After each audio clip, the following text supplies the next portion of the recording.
आप सभी का प्रभु यीशु मसीह के पवित्र नाम में जय मसीह की। और मैं आप सभी का पुनः ग्रो इन क्राइस्ट चैनल में हार्दिक स्वागत करता हूं। धन्यवाद आप सभी की प्रार्थनाओं के लिए, सहयोग के लिए कि आप इन वचनों को न केवल सुनते हैं पर दूसरों के साथ शेयर करते हैं।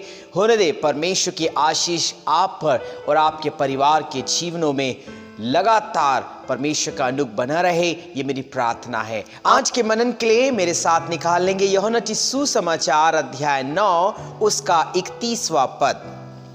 हम जानते हैं कि परमेश्वर पापियों की नहीं सुनता, परंतु यदि कोई परमेश्वर का भक्त हो और उसकी इच्छा पर चलता है तो वह उसकी सुनता है। हालेलुया। मेरे प्रियो, आज का जो संदेश है उसके जो मनन का विषय है वो ये है, बंद मार्ग खुल जाएंगे। आई रिपीट इट अगेन, बंद मार्ग खुल जाएंगे। जब हम इस प्रभु के वचन को पढ़ते हैं तो यह वचन मुझको और आपको उत्साहित करता है ऐसे मार्ग और ऐसी परिस्थितियां जहां पर मुझको और आपको लगता है सब कुछ बंद है, सब कुछ तहस नहस हो गया है, अब जीवन में कोई आशा नहीं है। उस समय में यह परमेश्वर का वचन मुझको और आपको उत्साहित करता है। वचन के साथ बने रहे। परमेश्वर का आत्मा अद्भुत रीति से अपने वचन के द्वारा मुझसे और आपसे बातचीत करेगा। प्रभु के वचन पे लिखा है, हम जानते हैं कि परमेश्वर पापियों की नहीं सुनता है। पहली बात हम इस वचन से सीखते हैं प्रियो कि परमेश्वर पापियों की नहीं सुनता। इसका मतलब क्या है? इसका मतलब यह है प्रियो कि परमेश्वर जो पाप में रहता है, पाप का जीवन जीता है, पाप में ही रहना चाहता है, परमेश्वर उसकी नहीं सुनता है। प्रभु यीशु मसीह ने स्पष्ट कहा, मैं इसलिए आया कि पापी जीवन पाए और वे लोग उद्धार का जीवन प्राप्त करें। प्रभु यीशु मसीह ने कहा, मैं उनके उद्धार के लिए आया हूं। इसका मतलब यह है प्रियो कि प्रभु यीशु मसीह वो चाहता है कि लोग अपने पापों से पश्चाताप करें और पाप का जीवन छोड़कर धार्मिकता के जीवन पर जिए। पर ऐसे बहुत से लोग हैं जो जानते सब कुछ है, उसके बावजूद पाप का जीवन जीना चाहते हैं। अगर हम पाप में ही जीवन जीना चाहते हैं तो परमेश्वर हमारी नहीं सुनता है। अगर हम पाप में ही रहना चाहते हैं तो परमेश्वर हमारी सुधि नहीं लेता और हमारे जीवन के जितने भी बंद मार्ग हैं वो बंद ही रहेंगे, परमेश्वर उसे खोलेगा नहीं। परंतु यदि आप चाहते हैं कि आपके और मेरे बंद मार्ग या आपकी और मेरी ऐसी परिस्थितियां जहां पर लगता सब कुछ बंद हो गया है, किसी गीतकार ने कहा, जब सारे दरवाजे तुझे बंद दिखे समझो नया द्वार खोला है प्रभु ने। जब मुझको और आपको लगे सब दरवाजे बंद हो चुके हैं, जब आपको मुझको लगे ये लोग मेरी सहायता करते थे, अब यहां से मुझे ये सहायता नहीं मिलेगी, ये परिवार मेरे लिए प्रार्थना करता था, अब ये लोग मेरे बारे पर नहीं सोचेंगे, ये स्थान पर मैं काम करता था, अब ये नौकरी मेरे पास रहेगी कि नहीं, मैं यहां पर सेवा करता था, यहां पर मेरा काम बना रहेगा कि नहीं। ऐसे बहुत से मार्ग जिससे आप होकर मैं चलते थे, आप और मैं अपने जीवन को जीते थे और लगता है कि ये मार्ग बंद हो जाएंगे। तो याद रखें, प्रभु यीशु मसीह उन बंद मार्गों को खोलने के लिए तैयार है। हालेलुया। और अगर वो बंद हो भी गए, अगर वो नहीं भी खुलता, तो परमेश्वर एक नया मार्ग को मेरे और आपके जीवन पर खोलता है। कई बार हम इतने परेशान हो जाते हैं, कई बार हम इतने दुखी हो जाते हैं और सोचने लगते हैं, प्रभु मेरे लिए सब मार्ग खत्म हो गया है। ऐसे बहुत से लोग होते हैं जिनको लगता अब मेरा भविष्य कुछ नहीं है, अब मेरा फ्यूचर कुछ नहीं है, अब मेरे परिवार के लिए कुछ नहीं हो सकता, और एक गलत निर्णय अपने जीवन पर ले लेते हैं। मेरे प्रियो, मैं आपको उत्साहित करना चाहूंगा, जब भी लगे आपके और मेरे मार्ग बंद हो चुके हैं, स्मरण करें परमेश्वर जिंदा है। हालेलुया। पर दो बातें हम सीखने वाले हैं। वो कौन सी बातें हैं जो मेरे और आपके बंद मार्ग को खोलता है? पहली बात लिखा है, परंतु यदि कोई परमेश्वर का भक्त हो। Hallelujah, hallelujah. अगर आप और मैं चाहते हैं मेरे जीवन के बंद मार्ग खुल जाए, मेरे जीवन की परिस्थितियां जिससे होकर मैं चल रहा हूं वो खुल जाए, तो स्मरण रखें, परमेश्वर का भक्त बन जाएं। इंग्लिश में लिखा है वर्शिपर, मतलब परमेश्वर की आराधना करने वाले बन जाए।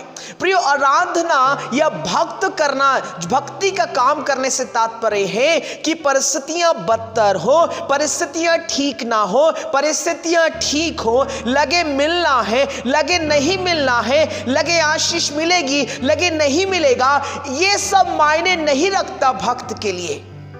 भक्त के लिए मायने रखता है मुझे परमेश्वर की भक्ति करना है। हालेलुया। मिले तो प्रेज द लॉर्ड और ना मिले तो भी प्रेज द लॉर्ड। मुझको और आपको ये सीखना है, परमेश्वर की भक्ति का मतलब यही है प्रियो, मिले तो प्रेज द लॉर्ड और ना मिले तो भी प्रेज द लॉर्ड। हमको प्रभु से शिकायत करने नहीं जाना है, हमको लोगों से शिकायत करने नहीं जाना है कि क्यों मुझे नहीं मिल रहा है, क्यों मुझे आशीष नहीं मिल रही है, क्यों मेरे मार्ग बंद हो गए हैं, क्यों मेरी परिस्थितियां बंद हो गई है। मुझको और आपको सीखना है प्रियो, जीवन की तमाम परिस्थितियों में अगर आप और मैं चाहते हैं कि परमेश्वर इंटरवीन करे, परमेश्वर हमारे पक्षों को ध्यान दे, परमेश्वर हमारी ओर देखे, तो याद रखें पहला काम करना है परमेश्वर की भक्ति करना है। बहुत से उदाहरण है, पर इस छोटे संदेश में एक ही बात मैं कहना चाहूंगा, परमेश्वर की भक्ति का तात्पर्य यह है संसार एक तरफ और परमेश्वर की भक्ति एक तरफ। Hallelujah, hallelujah. हो सकता है संसार में सब कुछ दिखता हो कि मैं यहां ऐसा करूंगा तो मुझे मिल जाएगा, पर स्मरण करें उन संसार से भी बढ़कर कोई है तो वो परमेश्वर है। Hallelujah, hallelujah. जब आप और मैं परमेश्वर की भक्ति करेंगे, ऐसे बंद मार्ग, ऐसे बंद परिस्थितियां, ऐसे काम जो लग रहा है नहीं हो पाएगा, लगता है मनुष्यों से नहीं हो पाएगा, प्रभु के वचन पे लिखा है जो बातें मनुष्यों के लिए असंभव है वो परमेश्वर के लिए संभव है। Hallelujah, hallelujah. जब आप और मैं परमेश्वर की भक्ति करते हैं, मतलब एक धार्मिकता का जीवन, परमेश्वर की आराधना करते हैं, परमेश्वर को धन्यवाद करते हैं, मिले या ना मिले, हम हर समय कहते हैं ओ हालेलुया, कुछ भी हो जाए मैं परमेश्वर की भक्ति में जीवन जीऊंगा, मैं परमेश्वर की भक्ति में अपना कार्य करूंगा, और आप देखेंगे अद्भुत रीति से परमेश्वर मेरे और आपके बंद मार्गों को खोल देगा। हालेलुया। इसलिए स्मरण रखें, अगर परिस्थितियां बदतर हैं, स्मरण रखें वो सारा सर्कमटेंसेस विपरीत हैं, दुखी ना हो। हालेलुया। दुखी ना हो, निराश ना हो, हताश ना हो, ये ना सोचे प्रभु मेरे बारे में क्यों नहीं सोचता। स्मरण रखें परमेश्वर की भक्ति में लगे रहने पाए। बाइबल उदाहरणों से भरा है प्रियो, जितने लोगों ने परमेश्वर की भक्ति में जीवन जिया, वो संसार ने अपमान किया, संसार ने उनके बारे में नहीं सोचा, पर वो परमेश्वर की भक्ति में लौलीन रहे, परमेश्वर को छोड़े नहीं, इसलिए परमेश्वर ने उनकी प्रार्थनाओं को सुन लिया। हालेलुया। पहली बात हमने सीखा। दूसरी बात है उसकी इच्छा पर चलता है। आमीन, आमीन। उसकी इच्छा पर चलता है। पहली बात मुझको और आपको सीखना है, बंद मार्ग खुल जाते हैं, बंद परिस्थितियां खुल जाती हैं जब आप और मैं परमेश्वर की भक्ति करते हैं, मतलब भक्ति में जीवन जीते हैं। हम और आप हर समय परमेश्वर की ओर देखते हैं और जीवन की तमाम परिस्थितियों में उसको देखकर चलते हैं, और जब आप और मैं चलते हैं तब परमेश्वर के लिए हम कार्य करने आगे बढ़ते हैं। दूसरी बात हम सीखते हैं, उसकी इच्छा पर चलता है। भक्ति करना अलग है प्रियो, और उसकी इच्छा पर चलना अलग है। कहने का मतलब यह है, उसकी इच्छा पे चलने का मतलब यह है, मुश्किलें आएंगी, तकलीफें आएंगी, सताव आएंगे, अपमान आएगा, निंदा आएगा, और लगेगा प्रभु हम आपकी भक्ति कर रहे हैं, प्रभु हम आपको हर समय स्मरण कर रहे हैं, उसके बावजूद मैं परेशान क्यों हूं। और उस समय लगेगा कि मुझे परमेश्वर की भक्ति से शिफ्ट होकर संसार की भक्ति की तरफ जाना है, परमेश्वर की भक्ति से शिफ्ट होकर मुझे मनुष्य की भक्ति की तरफ जाना है। आप समझ जाना, आपके पास एक प्रश्न आ गया है, आप किसकी इच्छा पर चलते हैं? अगर आप परमेश्वर की इच्छा पर चलते हैं तो परिस्थितियां जितनी विपरीत हो, अपमान जितने भी हो, ओ हालेलुया, जितने भी दुख आ जाएं, चाहे वह बीमारी के रूप में आ जाए, चाहे कर्ज के रूप में आ जाए, चाहे अपमान के रूप में आ जाए, आप जितना भी अपमानित हो, आप देखेंगे आपको और मुझको परमेश्वर की इच्छा पर चलना है तो उस मार्ग में चलना पड़ेगा। बहुत से लोग परमेश्वर की इच्छा से हटकर क्या करते हैं, संसार की इच्छा पर चलने लग जाते हैं।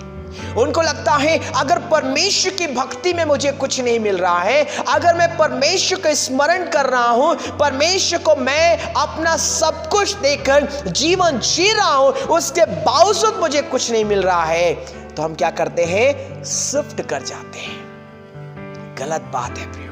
परमेश्वर चाहता है आप और मैं परमेश्वर की भक्ति के साथ परमेश्वर की इच्छा अनुसार चलें।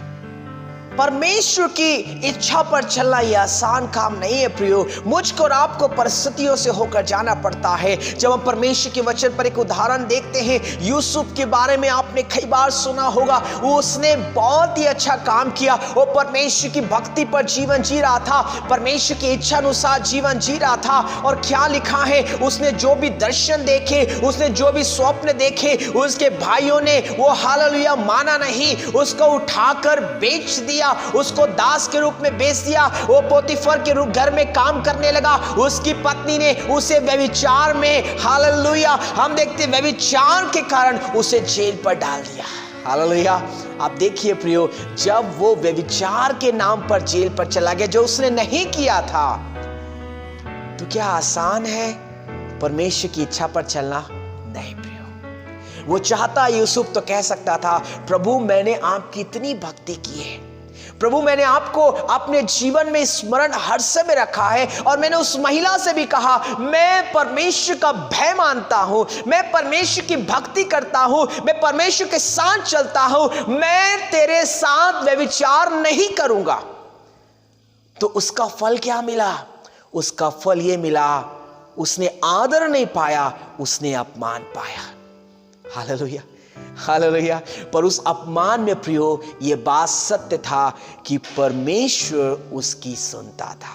हालेलुया। वचन पे लिखा है, तो वह उसकी सुनता है। किसकी सुनता है? जो भक्ति का मार्ग जीते हैं, जो परमेश्वर के भक्त हैं और उसके इच्छा अनुसार चलते हैं। हम जितना अपमान में होकर चले, हम जितना क्लेश में होकर चले, हम जितनी विपरीत परिस्थितियों में होकर चले, निराशाओं के बादल में होकर चले, आंसुओं के जीवन पर होकर चले, पर स्मरण रखें, हर एक ऐसे बंद मार्ग जो मुझको और आपको दिखते हैं, वो यीशु मसीह के नाम से वो खुल जाते हैं। हालेलुया, आमेन, आमेन। प्रभु हम सबको आशीष दे प्रियो। एक गवाही के साथ मैं समाप्त करना चाहूंगा। एक समय एक प्रभु का दास एक स्थान से दूसरे स्थान प्रभु की सेवा के लिए जा रहा था। और जब वो मार्ग में जा रहा था, वो कोई और नहीं मेरे पिताजी है। वो प्रभु की सेवा काम के लिए वो जब जा रहे थे, तो एक बड़े जंगल से होकर उन्हें एक स्थान से दूसरे स्थान पर जाना था। जब वो मार्ग में थे तो मार्ग के बीच में अचानक एक जंगल के बीच में उन्हें एक स्थान आया, जहां पर उनके सामने एक टाइगर आ गया। वो थोड़ी दूर में, इतनी दूरी में थे कि वह आसानी से टाइगर उन्हें भी देख पाया और ये उस टाइगर को देख पाए। अब आप देखिए, ध्यान से समझिए जो मैं समझाना चाहता हूं। ये प्रभु का दास, मेरे पिताजी प्रभु के दास सेवा कार्य के लिए एक स्थान से दूसरे स्थान जा रहे थे। एक अच्छा काम था, भक्ति का काम था। दूसरी बात, वो साइकिल पे थे। उन दिनों में साइकिल ही था। वो साइकिल, बहुत पुरानी बात मैं आपको बता रहा हूं, उन दिनों में साइकिल पे थे। और साइकिल पे जब वो चल रहे थे तो आप सोचिए, वो परमेश्वर की इच्छा के अनुसार चल रहे थे, प्रभु की सेवा कार्य के लिए जा रहे थे। पर आप देखिए, समझिए ध्यान से, आप प्रभु की भक्ति में हैं, परमेश्वर की इच्छा के अनुसार चल रहे हैं, उसके बावजूद आपके जीवन पर कष्ट आ सकता है, परिस्थितियां आ सकती हैं। आपको लगेगा अब मेरा जीवन नहीं है, आपको लगेगा सब मार्ग बंद हो गए। उन्होंने भी ऐसा ही महसूस किया, now there is no way to go. अब कोई मार्ग नहीं, सामने टाइगर है और मैं यहां पर हूं। साइकिल दौड़ाऊंगा तो भी मेरे पीछे भागेगा, मुझे मार देगा, और सामने जाऊंगा तो भी मुझे मार देगा, मैं उससे लड़ूंगा तो भी मुझको मार देगा। हर परिस्थिति में उनको यह समझ आ गया था कि अब मैं नहीं बचूंगा। हालेलुया। पर अद्भुत वचन, प्रभु का यही वचन कहता है, परमेश्वर का भक्त हो और उसकी इच्छा पर चलता हो तो वह उसकी सुनता है। परमेश्वर के दास ने इस बात को समझ गए कि अब मैं नहीं बच सकता। उन्होंने अपनी आंखों को बंद किया और प्रार्थना करना प्रारंभ किया, और प्रार्थना में प्रभु के सामने कहा, प्रभु आप अपने दास को देख ले। और उन्होंने अपनी प्रार्थना में प्रभु को पुकारा। Hallelujah, hallelujah. उस जगह पर जहां पर अब कोई रास्ता नहीं था उनके लिए, उन्होंने उस परिस्थिति में परमेश्वर को पुकारा, और अद्भुत रीति से परमेश्वर ने उनकी प्रार्थना को सुना, और आगे से एक ट्रक आवाज करता हुआ, हॉर्न बजाता हुआ आया, और उस हॉर्न की आवाज को सुनकर वो टाइगर वहां से भाग गया। Praise the Lord, praise the Lord. और आप देखिए वो ट्रक सामने की तरफ आने लगा, और प्रभु के दास ने निर्णय लिया कि परमेश्वर ने मेरी प्रार्थना को सुना है, परमेश्वर ने मेरी भक्ति को देखा है, परमेश्वर ने देखा कि मैं उसके मार्ग पर चलता हूं। उसने जहां पर मेरे लिए मार्ग बंद हो गए थे, परमेश्वर ने मेरी प्रार्थना को सुनकर उस मार्ग को खोल दिया है। वो आगे परमेश्वर के राज्य के लिए बढ़ गए। Hallelujah, hallelujah. और आज तक प्रभु की सेवा कर रहे हैं। आमेन, आमेन। मेरे प्रियो, मैं आपको उत्साहित करना चाहूंगा, अगर कोई ऐसा मार्ग है, अगर कोई ऐसी परिस्थिति है, आपको लगता है कि बंद है, तो घबराए नहीं, परमेश्वर उन बंद मार्गों को खोल देगा। आमेन, हालेलुया। मेरे प्रिय, प्रभु चाहता है कि आप और मैं परमेश्वर के भक्त हो जाएं, परमेश्वर की इच्छा के अनुसार चलें। जब आप और मैं उसके भक्त हो जाएंगे, इच्छा के अनुसार चलेंगे, और जब हम प्रार्थना करेंगे, परमेश्वर अद्भुत रीति से हमारी प्रार्थनाओं को सुनेगा। ऐसे मार्ग जो मुझको और आपको बंद लगते हैं, ऐसे स्थान जहां पर लगेगा यहां से मेरे लिए कुछ हो ही नहीं सकता, परमेश्वर वहां से अद्भुत रीति से परमेश्वर मेरे और आपके लिए मार्गों को खोल देगा। Hallelujah, hallelujah. होने दे परमेश्वर मेरी और आपकी सहायता करे। आइए एक छोटी प्रार्थना करें। खुदावंद प्रभु यीशु मसीह, हम आपके नजदीक आते हैं, हम आपका धन्यवाद करते हैं सुंदर वचन के लिए। पिता, आपका वचन सत्य है। पिता परमेश्वर, पिता जब हम आपकी ओर देखते हैं, आप हमारे बंद मार्गों को खोल देते हैं। हमारी ऐसी परिस्थितियां जहां हमें लगता सब कुछ बंद है, आप उन्हें खोल देते हैं। परंतु प्रभु, आप चाहते हैं कि हम परमेश्वर आपकी भक्ति का मार्ग जीवन जीने पाएं। पिता प्रभु, आप चाहते हैं कि हम आपके इच्छानुसार अपने जीवन को जिए, जैसे आपने यूसुफ के लिए किया। पिता प्रभु, आपने अपने दास के लिए, जहां पे उन्हें कोई वे नहीं मिला, आपने अद्भुत रीति से उनके लिए एक रास्ता को खोल दिया। वैसे हमारी परिस्थितियों में पिता, सुनने वालों की परिस्थितियों में एक नया मार्ग खोल दीजिए। अनुग्रह किया ये मार्ग जो आपने हमारे लिए खोला, इसके लिए आपका धन्यवाद करते हैं। हर एक बंद मार्ग यीशु के नाम से खुलने पाए। पिता प्रभु, आपका अनुग्रह हो। कोई प्रार्थनारत है पिता, चाहे वो कौन सी भी परिस्थिति में हो, यीशु के नाम से हर एक बंद मार्ग, हर एक बंद दरवाजे यीशु के नाम से खुलने पाए। Hallelujah, hallelujah. पिता, आपने अनुग्रह किया, धन्यवाद। प्रभु यीशु के नाम से इस प्रार्थना को मांग लेते हैं। आमेन, आमेन। प्रभु आप सबको आशीष दे। प्रभु का अनुग्रह हम सब पर बना रहने पाए। प्रभु का आशीष पे बने रहे, और स्मरण करें कि हर एक बंद मार्ग प्रभु यीशु के नाम से खुलते हैं। जब आप और मैं भक्ति का जीवन जीते हैं और परमेश्वर की इच्छा अनुसार चलते हैं, वो परमेश्वर मेरी और आपकी सुनता है और मेरे और आपके लिए एक बेहतर मार्गों को खोलता है। प्रभु का अनुग्रह हम सब पर बना रहे। प्रभु हम सबको आशीष दे। आमेन, आमेन।